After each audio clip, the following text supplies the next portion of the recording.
आजिठु खोलिला भितरकनिका कुंभीर प्रजनन पर 3 मास धरी बंद रही भितरकनिका जातीय उद्यान। पर्यटक माने डांगमाल खोला गुप्ती एवं चांदबाली द्वारा प्रवेश दे भितरकनिका बुली पारिबे। नौबिहार बौला कुंभीर देशीय पक्षी और प्रकृतिर मनोरम दृश्य को उपभोग करि पारिबे। पर्यटकों को स्वागत करने वन विभाग तरफ डंगामाल और गुप्ती रे व्यापक व्यवस्था करा जायछि। भितरकनिका नुआ करी निर्माण करा जायतिबा स्काई वॉक रे बुलिबार मजा नेबे पर्यटक। गुप्त प्रवेश पथ दे बोट रे 10 जन पर्यटक भितरकनिका बुलिबाकू जाइछन्ति। एनी भितरकनिका परिसर पर्यटकों सहित अधिक आलोचना करिसन्ति आम राजनगर रिपोर्टर दोल गोविंद जेना।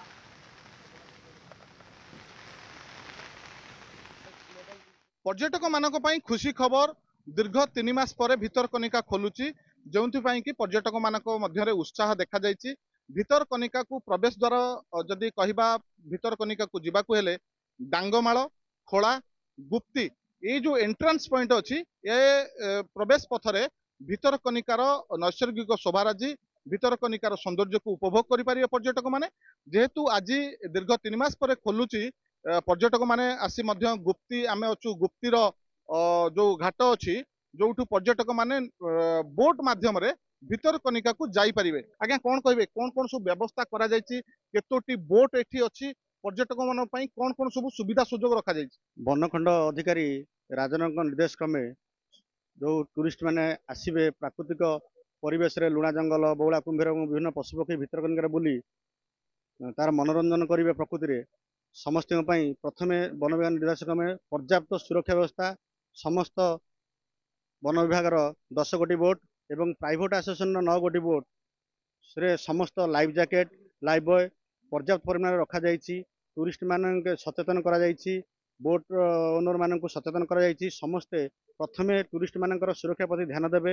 एथर खुशीर खबर जो टूरिस्ट माने आसुथिले फेरिकी जाउथिले निराश होइकी पर्याप्त परिमाण बोट नथिला राजनगर डीएफओ को स्वतंत्र दृष्टि आकर्षण करी 2 गोटी बौला एवं काश्यप बोट को जार क्षमता 40 टूरिस्ट नबार क्षमता अच्छी सबको प्रस्तुत करा जायछि। फर्स्ट टाइम आज आसीचु तो आज प्रथम थर भितरकनिका खोलुची आम वर्षा सीजन रे तथापि वर्षा बहुत जोर रे होउची आमे जाउची भितरकनिका पशुपक्षी देखिबू आ बोटिंग रे बोलिबू आ कुंभीर भी देखिया को पाइबू तो आमे बहुत खुशी अछि। आमे एबे सब जो प्राइवेट बोट अछि हमर सब एसोसिएशन लगाउछन्ती हमर रजिस्ट्रेशन करिकि टूरिस्ट मानन पई नवा पई तांको बाध्यतामूलक कराई समस्त प्राइवेट बोट रे जति कैपेसिटी अछि बोट रे 20 जन लोक नै परिबे। समस्त पे लाइफ जैकेट तांकर आउ लाइफ बॉय रहइबो एवं तांको पई वाटर फैसिलिटी भी करा होउची पानी ड्रिंकिंग वाटर फैसिलिटी करा होउची। आ सबु पर्यटक मानकू आमे बैन करछु कोनसी प्लास्टिक बोतल यूज करिवेनी।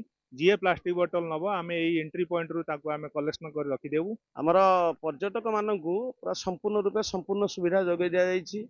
चलित वर्ष हमर भितरकनिका रे जो गोटे वुड कैन ब्रिज गोटे करा हैछि एवं गोटे टावर सिस्टम सिटी करा हैछि। पर्यटक माने जंगलर परिवेश उपभोग करि परिबे। सरकार तरफ जहाँ जहाँ सब नियम कानून करा हैछि प्लास्टिक मुक्त किंबा हमर एठिकार जो सुविधा सुजोग एठी दिया हैछि सब घर हमर हॉस्टल रहिबा पई ये करिया पई हमर सब रकम सुविधा एठी करा जायछि एवं बोट ओडी को संपूर्ण रूपे सुसज्जित रखा हैछि एवं संपूर्ण रूपे हम सुरक्षित अवस्था रे टूरिस्ट मान को लेकिन पुलिस टूरिस्ट मान को आनिक गुप्ती पॉइंट रे छाड़ी परिबे। पानी बोतल ठारू आरंभ कर सब जिनिस जदि बाय नै आसिले से माने भूल रे प्लास्टिक बोतल नै आसिले कि बैग नै आसिले तांकू से प्लास्टिक बैग रु निवृत्त रहबा पानी बोतल निवृत्त रहबा से सब काम मध्य करा हैछि।